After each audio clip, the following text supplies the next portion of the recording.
Vamos a mandar la invitación a John.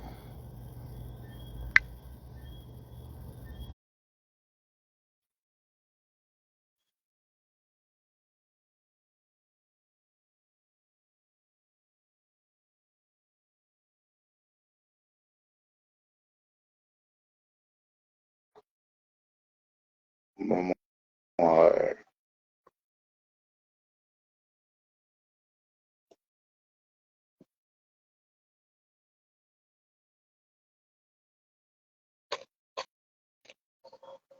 Ok, aquí está John. Perfecto.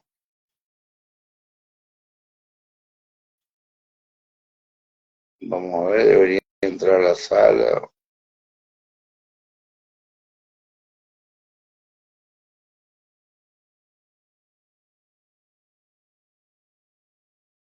John, tú me ves, tú me escuchas.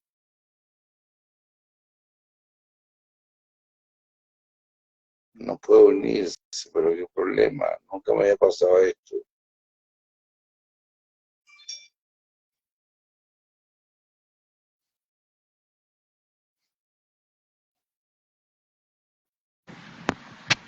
Ahora como que sí. Bienvenido a la máscara. Buenas noches para todos. Bienvenido, bienvenido. Un honor y un placer tenerte aquí. El mío, el mío. Un abrazo. Bueno, ya se está sumando la gente. Esto, John, bueno, compungidos todos con esto de Israel, ¿no? Eh, ha sido una verdadera masacre lo que está pasando ya. Eh, 40 niños decapitados, ancianos, en fin, incluso en la guerra hay normas y no se han respetado los mínimos estándares, ¿no? Bueno, hasta la Cruz Roja sacó un comunicado diciendo Ah, que habían sido asesinados algunos miembros de su personal en varios estados, entiendo yo, no solo en uno. Ciertamente muy preocupante.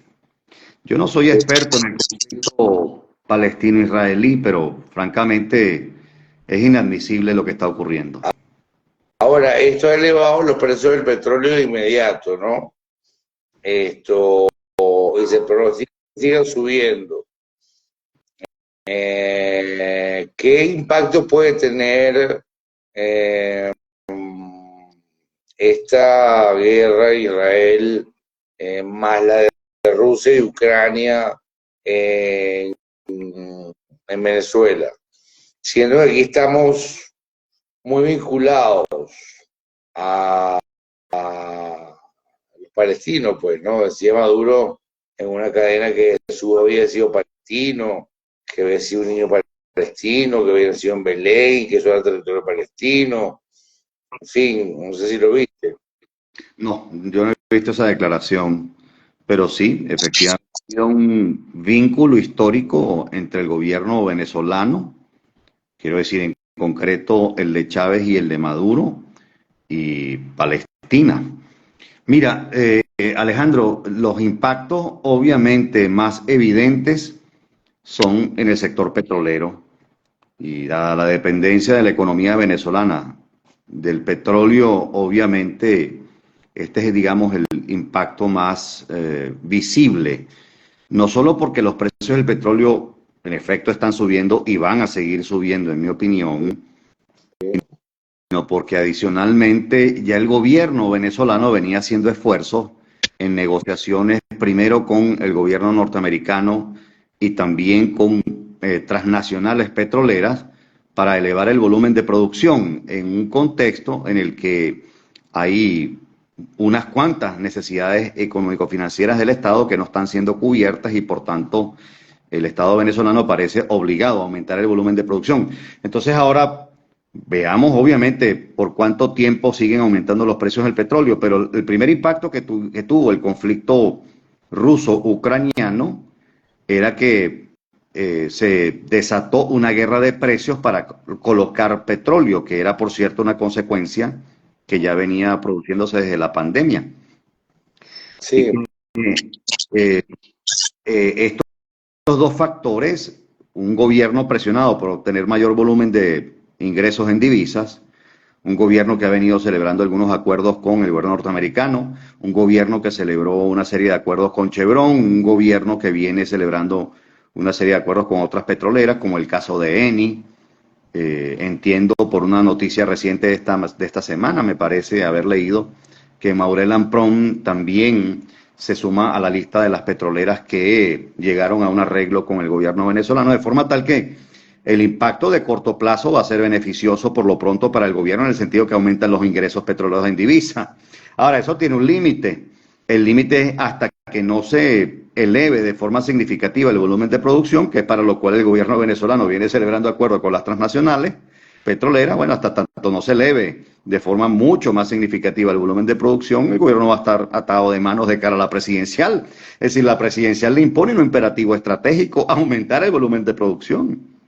Ahora, mi querida colega Lumeli Reyes hacía un análisis en Instagram en el cual decía que esas conversaciones con Estados Unidos han seguido eh, y que al gobierno de Estados Unidos al parecer le conviene cordializar con Venezuela, sintonizarse con Venezuela. Eh, por otro lado, las primarias son en 2 domingos. Eh, María Corina Machado ha jurado sobre la Biblia que se juega el pellejo. Eh, Dice que la gente que tenía el gobierno la perdió y que ellos la están recibiendo con los brazos abiertos. Y realmente hay si tú ves los sondeos, una gran sensación de descontento, un gran deseo de cambio, ¿no? Pero pareciera, y te lo consulto, que se va a imponer el ajedrez internacional y los intereses políticos financieros, ¿no? Bueno, lo que pasa, Alejandro, es que tampoco nos conviene a los venezolanos que el país permanezca aislado del sistema internacional. Claro. Es decir, en este sentido calzan los intereses de los norteamericanos y de los venezolanos. A Venezuela le conviene una reactivación de su producción petrolera. Mucha gente argumenta que esto beneficiaría al gobierno exclusivamente. Yo no estoy de acuerdo con esa apreciación. Un país que pasó por 8 años de recesión económica consecutiva, en el medio de los cuales hubo una hiperinflación de 4 años. Venezuela estaba a punto de competir con Nicaragua, que es el país en el que se había registrado la hiperinflación más prolongada en la historia. Si la memoria no me falla, algo así como 4 años y 10 meses aproximadamente. Venezuela había llegado a los 4 años de hiperinflación. Ya no existiendo hiperinflación en este momento en Venezuela, todavía la tasa sigue siendo muy elevada. La inflación anualizada es del 400%. Entonces, un país en el que su gente está viviendo una situación de precarización de la vida cotidiana, de precarización de poder adquisitivo, obviamente necesita que la economía se reactive. Y obviamente no va a haber reactivación económica si no se eleva de forma significativa, como decía hace minutos, el volumen de producción, de forma tal que en esta materia coinciden los intereses de los venezolanos y de los norteamericanos. A los venezolanos nos interesa una reactivación económica mucho más sostenible que la que tuvimos el año pasado. Ahora, ¿a ti no te parece sorprendente que hayamos pasado en tan corto tiempo del estrellato de Guaidó, donde fue recibido en la Puerta del Sol en Madrid como una estrella de rock, eh, y el Senado y los diputados norteamericanos lo aplaudieron, eh, republicanos y demócratas por igual, eh, y se puso precio en la cabeza de Maduro y otros funcionarios del gobierno, donde el periodismo de investigación venezolano ha revelado tanta corrupción, el caso de Alex Saab, que está preso en una cárcel de Estados Unidos. Ahora cordialmente limar aspereza y pasar a reactivar la producción petrolera. Es decir, ¿no te parece asombroso? Es decir, Bueno, lo que pasa, Alejandro, es que los proyectos cuya estrategia es endeble, los proyectos políticos cuya estrategia es vulnerable, obviamente tienen término, tienen fecha de caducidad. Lo voy a decir como lo he dicho durante estos últimos años, de forma respetuosa. A mí no me gusta personalizar los debates, pero yo creo que la estrategia del gobierno interino era equivocada desde el día uno. Desde el día uno. claro, Una estrategia que básicamente está anclada a las agendas de actores internacionales, obviamente es vulnerable. En mi opinión, el primer objetivo que ha debido alcanzar el proyecto del llamado interinato, antes de formularse la idea del interinato, era constituir, edificar, más en concreto, una fuente de presión interna. Y en verdad la presión que fundamentalmente se logró erigir es una presión de naturaleza externa, la presión que ejercieron actores internacionales. Bueno, tan es así que hasta los propios actores internacionales que respaldaron esa estrategia se han venido retirando su respaldo. Entonces el principal objetivo, que era constituir una fuente de presión doméstica, sigue estando planteado. Entonces a eso se debe, y obviamente una lista de errores consecutivos de la dirección opositora, a eso se debe obviamente el liderazgo que aparece en las encuestas de María Corina Machado de cara a la primaria. Todo parece indicar, de acuerdo a los últimos estudios, esta misma semana Félix Seijas presentó el resultado de su última encuesta. En efecto, el 85%, como señalabas tú en tu pregunta, el 85% demanda un cambio político en el país. Efectivamente, la disposición a protestar sigue subiendo. Efectivamente, la disposición a participar en la primaria, que será en 2 domingos y algo más, sigue subiendo. En esta última encuesta de octubre de Delfos, sigue subiendo la disposición a participar. La interrogante que hay es si en efecto, allá de la disposición, los venezolanos van a salir masivamente a votar durante la primaria. Porque si esto ocurre, Alejandro, es una señal muy importante para el país de cara a la presidencial del año que viene. tú has hablado, John, de una redemocratización de la base, ¿no?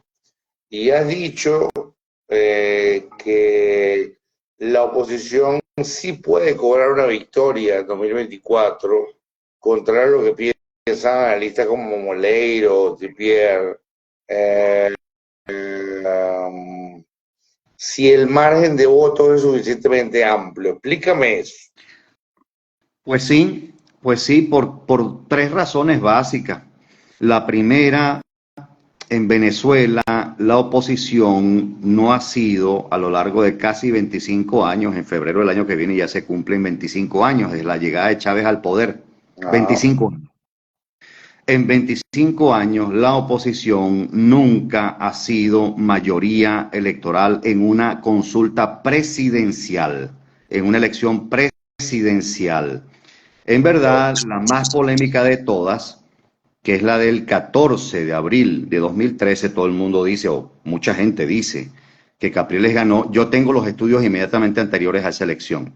Lo que Capriles logra es reducir una brecha que al 14 de marzo, es decir, un mes antes de la elección presidencial, al 14 de marzo era una brecha de 23 puntos porcentuales en intención de voto a favor de Maduro. Lo que Capriles logra es reducir esa brecha a su mínima expresión, pero le faltó tiempo. Hay que recordar el clima de opinión en el que transcurre y en el que se celebra esa elección, después de la muerte de Chávez. El oficialismo utiliza la muerte para fijar la identidad chavista. Bastaba ver la televisión y escuchar la radio en aquella fecha para entender que aquello se utilizó como parte de una operación política para fijar una identidad política. Todos recordamos las colas, al margen de que seamos opositores algunos, todos recordamos las colas de gente que quería ver a Chávez en la Academia Militar. Es decir, no podemos ocultar la realidad. Y en efecto, Capriles, cuando se revisan los estudios de opinión, nunca está arriba en intención de voto, reduce la brecha de forma significativa en el tracking poll de Data Analysis, que es el segundo que yo pude ver. El primero es del IBAT, que llega hasta el miércoles 10 de abril de 2013. La brecha ahí es de 7.5 puntos porcentuales a favor de Maduro. El viernes 12, que es cuando cierra el tracking poll de Data Analysis, la brecha es de 3.4 puntos porcentuales todavía favorables a Maduro. En el exit poll del domingo 14 de abril, ¿sí? Chávez gana por un poquito. Claro, gana por poquito. Si Maduro gana por poquito, y recordemos que la campaña dura 10 días. La campaña dura 10 días. Si Capriles tiene 5 días más de campaña, gana la elección presidencial. Entonces, esa es la primera razón. La primera razón es que no hemos probado el instrumento en el hito crítico. El hito crítico, en el caso de la autocracia venezolana, es una elección presidencial. Una elección de gobernadores o de alcaldes o del parlamento no puede definir un cambio en la correlación de fuerza. Es una presidencial. La segunda razón por la que yo afirmo que hay que probar el instrumento y hay que hacerlo bien, el instrumento no funciona automáticamente, es que ha habido otras experiencias, y por cierto muchas latinoamericanas, en donde la elección en regímenes autoritarios ha contribuido a formularle un dilema estratégico a los factores de poder que le dan soporte al régimen autoritario. Déjame plantearlo con números para que esto quede claro. Y ya mucha gente sabe que yo tengo 9 años estudiando las transiciones a la democracia en el mundo. Hemos estudiado 102 casos en el mundo. Se han producido entre 1900 y 2019 145 episodios exitosos de democratización. 145. A mí y al equipo que me acompaña nos ha interesado las democratizaciones posteriores a la Segunda Guerra Mundial. Es decir, son 120 en total después de la Segunda Guerra Mundial. De esas hemos estudiado 102 y hemos encontrado 44 casos en donde la elección juega un papel muy importante para facilitar las condiciones de una transición. Y cuando se examina el caso de los países de América Latina y el Caribe, nosotros hemos estudiado 23 casos de América Latina y el Caribe, encontramos que en el 52% de los casos la elección jugó un papel muy importante. Entonces sumemos estas dos conclusiones a las que yo he llegado. En primer lugar, en Venezuela nunca se ha utilizado el instrumento correctamente en una elección presidencial porque la oposición nunca ha sido mayoría en esas circunstancias. Y en segundo lugar, si tenemos evidencia de casos en los que esto ha ocurrido, en efecto hay que probar por esta vía porque a la oposición venezolana no le queda otra opción, no tiene otra opción estratégica disponible que localizar la disputa en un territorio en el cual puede tener alguna probabilidad de triunfo. Entonces, obviamente la primera precondición para que esto pueda funcionar es que la oposición sea mayoría de veras y que la mayoría sea holgada, que la mayoría sea, Alejandro, con una ventaja de unos 5 o 6 puntos porcentuales es más que suficiente porque eso permite cubrir eventuales irregularidades. Pero el punto es, en efecto, tienes que asegurarte de que la oposición sea mayoría abultada, mayoría suficientemente holgada. John, vamos a hacer un ejercicio lúdico con respecto a esa elección de 2013 de Chávez y Capriles. Maduro y Capriles. Maduro y Capriles. Recuérdate que la de abril de 2013 es después del fallecimiento de Chávez. Maduro contra Capriles. ¿Sí? Perdón. En el caso de que, vamos a poner el caso de que María Corina, una mujer dura como es y resuelta y que convoca multitudes, es decir, yo diría que la euforia que ha desatado María Corina recuerda los tiempos de Carlos Andrés Pérez. Vamos a suponer que ella gana la elección, pero canta fraude, se la roban. ¿Te refieres a la presidencial?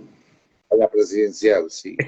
Es que ese escenario está negado en mi opinión, porque es que hay un hecho político que no se puede ignorar. ¿Tú crees que es factible que habiliten a María Corina en el entendido de que esto supondría, como ocurriría con cualquier otro inhabilitado, en el entendido que esto supondría de facto el inicio de una transición a la democracia, que supondría el desalojo del poder de quienes lo ocupan en este momento, quienes ocupan posiciones centrales? Es decir, tú ves al gobierno de Maduro facilitando una transición a la democracia encabezada por María Corina Machado. Mira, me encantaría que ese escenario y el escenario que pueda encarnar cualquier otro líder de oposición, me encantaría que ocurriera, pero yo no veo que el gobierno de Maduro lo permita con tanta facilidad. Por tanto, yo creo que van muy en serio cuando dicen que no van a habilitar a los que están inhabilitados. Todo el mundo sabe que son inhabilitaciones ilegales, inconstitucionales, injustas. Todo el mundo sabe que es para sacar de la competencia a los candidatos que efectivamente pueden derrotar a Maduro. Todo el mundo sabe que es un recurso de poder con el cual se intenta evitar, se intenta bloquear el cambio político en Venezuela. ¿Por qué habrían de hacerlo? ¿Por qué habrían de facilitarlo? Por tanto, para mí es un escenario negado. Ahora, aquí hay una oficina de la CPI instalada. Hay un informe de Bachelet que revela violaciones graves de los derechos humanos. Keimer Ávila ha venido estudiando el fenómeno del uso de la fuerza letal, estos operativos que se hacen, que cercan una zona y entran lo de la DGCIN o en fin, o estos cuerpos policiales de terror. Es decir, no nos olvidemos de todo lo que ha pasado, hermano. Tenemos un régimen que ha sido acusado de criminal y tenemos un régimen que ha sido, es decir, que domina el territorio, que tiene el control de las Fuerzas Armadas. ¿Tú te imaginas, por ejemplo, al alto mando reconociendo a María Corina? Es que, como te digo, Alejandro, dado que ella está inhabilitada y ese es un recurso de poder que se está ejerciendo desde la autocracia para impedir precisamente el cambio político, yo no creo que ese escenario sea factible. Ahora, yo lo que sí veo es un candidato que logre reunir, vamos, el respaldo y la fuerza suficiente si acaso es un candidato que logre tener el respaldo de muchos sectores sociales y políticos en Venezuela. Candidaturas van a haber muchas de cara a la presidencial, muchas. Carri ha dicho que se va a postular de todas formas, Bertucci se va a postular, el Burro Martínez se va a postular, Ratti muy probablemente se postule como candidato, es decir, va a haber una variedad de candidatos más allá del espectro típicamente opositor o tradicionalmente opositor, pero puede haber un candidato que si es apoyado por múltiples sectores sociales y políticos, reúna mucha mayor fuerza que el resto de los competidores. Ahora, yo sí puedo ver un candidato de esos, si en efecto construye una mayoría, que es el desafío de fondo, sí puedo ver que frente a una avalancha de votos y una ventaja abultada, los militares van a tener que reconocer el resultado. Es decir, ¿cómo crees tú que ocurrió la transición en Chile o en Nicaragua o en tantos otros países, en República Dominicana, para señalar otro ejemplo emblemático? ¿Sí? En el contexto de una consulta electoral de carácter nacional, en 2 de estos 3 casos que he mencionado, en el contexto de una elección presidencial. ¿Cómo ocurre la transición en Chile? A las 4 de la tarde, los cuerpos de seguridad del Estado ya saben que la oposición tiene una ventaja superior a los 10 puntos porcentuales. Pinochet convoca una reunión esa misma noche en el Palacio de la Moneda.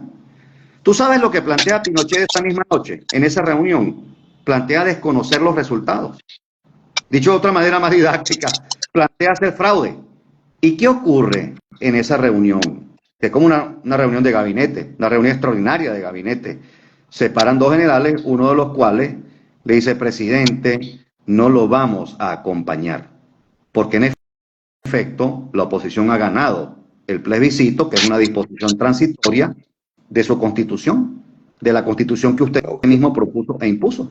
Entonces, lo que hay que entender es que la elección no funciona sola, no funciona mecánicamente, hay que construir una mayoría, no solo político-electoral, sino una mayoría social detrás, porque lo que ocurre en muchos casos es que se intenta un fraude y esa mayoría se tiene que movilizar para visibilizar su poder, para elevarle el costo a la represión y para imponerle dilemas estratégicos a factores de poder que respaldan al régimen autoritario. Eso es lo que pasa en Bolivia. Así es que sale Evo Morales del poder. También en el contexto de la primera vuelta de una elección presidencial. Es decir, también estamos hablando de una elección presidencial. ¿Y qué hicieron los militares? Ah, caray, aquí hay una unos indicios, unas señales de irregularidades, entonces no podemos seguir respaldando a quien es presidente en este momento. Es decir, la elección junto con la movilización social masiva, eventualmente espacios de negociación, la presión externa, esos son los 4 instrumentos que contribuyen a transiciones en muchas partes del mundo, pero hay que saberlos encadenar y saberlos utilizar. Ese es el punto. ¿Cómo ve a la plataforma unitaria? Bueno, la veo por un lado con la deficiencia de que ha podido incluir a muchos otros sectores. La veo básicamente confinada al ámbito de la sociedad política, de los partidos de oposición y algunos partidos de oposición. No la veo articulando suficientemente bien con sectores de la sociedad civil que en este momento son imprescindibles para mí, precisamente pensando en la tesis de la democratización desde abajo en Venezuela, ¿sí? Ahora, reconozco los esfuerzos que se han hecho de cara a la primaria, reconozco el compromiso de algunos partidos con ese método de selección de la candidatura, es decir, no todo es blanco o negro. Es decir, hay unos esfuerzos que van en una dirección correcta, hay otros esfuerzos que me parece que son insuficientes. Los partidos de oposición tienen que saber, y la plataforma debería saberlo como colectividad, como coalición, que esta no es la hora, vamos, más atractiva para los partidos de oposición. Tienen que saber, porque ellos también tienen acceso a estudios de opinión, que hay serios problemas de imagen para los partidos de oposición. En parte a eso se debe el liderazgo de María Corina Machado, a un descontento generalizado con la dirección opositora. La Fuerza Armada Nacional. Bueno, fíjate, mucha gente dice que la Fuerza Armada es el principal soporte de la autocracia venezolana. Yo no creo que esa sea una afirmación exacta. Yo creo que algunos sectores de la Fuerza Armada en efecto son un pilar de la autocracia venezolana, pero yo creo que una porción muy significativa, diría que hasta mayoritaria de la Fuerza Armada, no está de acuerdo con esto. Puede estar demandando en el silencio un cambio político, pero necesita que se crean las condiciones como para que en efecto se produzca el retiro del respaldo. Lo único que se requiere en Venezuela, en el contexto de lo que señalaba un encadenamiento de una movilización electoral masiva, verdaderamente masiva, una movilización social masiva por intermedio de protestas no violentas, ¿sí? Dejar abiertos los espacios de negociación porque sirven para testear garantías e incentivos de factores de poder. Muchos factores de poder en muchos casos terminan negociando la salida del régimen autoritario, la presión externa. Bueno, estos son los instrumentos que deberían ser encadenados. Bueno, la Fuerza Armada podría ser uno de los factores que en ese contexto le retira el respaldo al régimen autoritario, pero hay que facilitárselo, O sea, lo que no se puede pretender es que no teniendo certeza de que eres mayoría, no teniendo esa certeza, bueno, esperes el retiro del respaldo de esa institución. O sea, eso ocurre en una situación límite. El gobierno no va a ceder hasta que no tenga enfrente una situación límite como esa. John, se nos está acabando el tiempo y quiero hacerte un par de preguntas finales. Adelante. ¿Cómo sería la transición en caso de ganar María Corina? Si ese supuesto se diera, que ya sabes que para mí es un supuesto negado, desafortunadamente, si ese escenario se diera, bueno, puede que sea una transición muy traumática, Alejandro. Si ese escenario se diera, que repito, yo le otorgo muy baja o prácticamente nula probabilidad de ocurrencia, sería una transición traumática en la que existiría el riesgo de una reversión autoritaria. Me temo. O sea, ¿tú crees que va a ganar Maduro? No, lo que creo es que no veo una transición capitaneada por María Corina. María Corina puede jugar un rol muy importante para precipitar la transición. Ok. Pero una transición capitaneada por ella yo no lo veo. Y vamos a suponer, pregunta final, y con esto me despido, que las conversaciones con Estados Unidos continúan,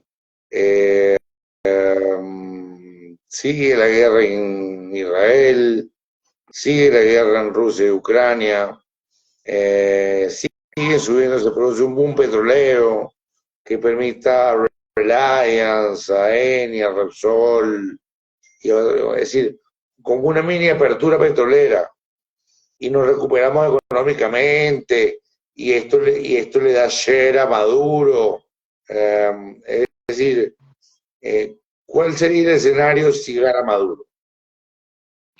Si ese supuesto se diera, porque no es forzoso en mi opinión que una reactivación petrolera más significativa conduzca a una victoria inevitable de Maduro, para mí no es inevitable, pero si ese escenario se diera, el de la repetición de Maduro en la presidencia, bueno, obviamente habría una seria crisis de expectativa en el país y de actores internacionales, incluyendo agentes económicos internacionales respecto del país. Es decir, digámoslo de esta manera didáctica, pudiera haber una modesta reactivación económica adicional si repite Maduro, pudiera haber una modesta reactivación, pero Venezuela necesita crecer a tasas muy elevadas en un periodo relativamente corto de tiempo para que en efecto salgamos del marasmo de la destrucción que dejaron 8 años de recesión y 4 de hiperinflación. Es decir, aquí lo que se requiere es un estímulo demasiado grande que solo es factible con un cambio de régimen político. Solo es factible con un cambio de régimen político. De lo contrario, veremos reactivaciones económicas modestas, hasta un poco mediocres, diría yo, pero sin cambio político, sin cambio de las reglas de juego, no solo la salida de Maduro, sin un cambio de esas reglas de juego, sin una democratización, las perspectivas futuras del país, bueno, son sombrías, es la verdad. Pero John ha demostrado ser un camaleón. Podría recurrir al Fondo Monetario, al BID. Sí, Alejandro, pero eso significaría que Maduro tendría que iniciar una liberalización política, que es por donde arrancan todas las transiciones. Es decir, el gobierno norteamericano no va a levantar las sanciones si el gobierno venezolano no concede cosas realmente relevantes. Entre otras cosas porque el costo de levantar las sanciones es elevado y recuerda que el gobierno norteamericano va a encarar ahora una elección presidencial. Cualquiera que sea el candidato que finalmente decida el Partido Demócrata colocar, sea Biden o sea otro, obviamente, imagínate el impacto que tendría intentar levantar las sanciones sobre el gobierno venezolano y sobre sectores de la economía venezolana sin que el gobierno venezolano haya conseguido algo relevante. Y ese algo relevante es una liberalización política. ¿Qué quiere decir liberalización política? Quiere decir que usted tiene que restituir derechos y libertades que ha conculcado, que viola, que no pueden ejercer los ciudadanos. Las liberalizaciones, Alejandro, Siendo preso político, por ejemplo. liberar presos políticos, experimentar una distensión de forma tal que la crítica pública sea mucho más abierta, que los medios de comunicación puedan hacer un poco mejor su trabajo. Este es un momento en donde está ocurriendo exactamente lo contrario. Hay crecientes presiones sobre los medios de comunicación que todavía existen de forma independiente. Es decir, ¿hay una liberación significativa de presos políticos? No. Entran uno, salen uno, pero vamos, mientras se mantenga la práctica de la puerta giratoria, no estamos hablando de una liberalización política. Una liberalización política significaría restituir las tarjetas a los partidos y a las direcciones originales de los partidos. Significaría suprimir las inhabilitaciones. Yo no veo nada de eso en puerta. Entonces, si no ocurren algunas de estas cosas, evidentemente el gobierno norteamericano no va a levantar las sanciones y va a ser mucho más difícil que piensen conversaciones con el Fondo Monetario, acudir a la comunidad internacional para buscar préstamos, auxilios. Yo veo eso muy poco probable en la medida en que no ocurran estas cosas que estoy diciendo, una liberalización política. Claro. Bueno, yo te agradezco inmensamente el tiempo que dedicaste a nuestra audiencia. Creo que quedan muchas preguntas en el aire, porque la cosa todavía está muy jojota, ¿no? Es decir, de aquí a la presidencial hay mucha tela que cortar y hay que ver cómo se desenvuelve todo, pero tus criterios han esclarecido más o menos con contundencia dónde estamos parados. Te agradezco inmensamente, John. A tu orden, hermano. Que tengas una feliz noche. Igual para ti, igual para la audiencia. Muchas gracias. Y se vale repetir, Claro que en el sí, con todo gusto, hermano. momento en que se vayan produciendo nuevos sucesos políticos, Claro. es posible volvamos a conversar, ¿ok? Claro, hermano, yo creo que hay una oportunidad de cara al año que viene, pero hay que saberla administrar, es decir, hay que trabajar duro y organizarse y articularse y coordinarse. Seguiremos en contacto, hermano. Un abrazo. Feliz noche para Creo. todos. Chao. Un abrazo.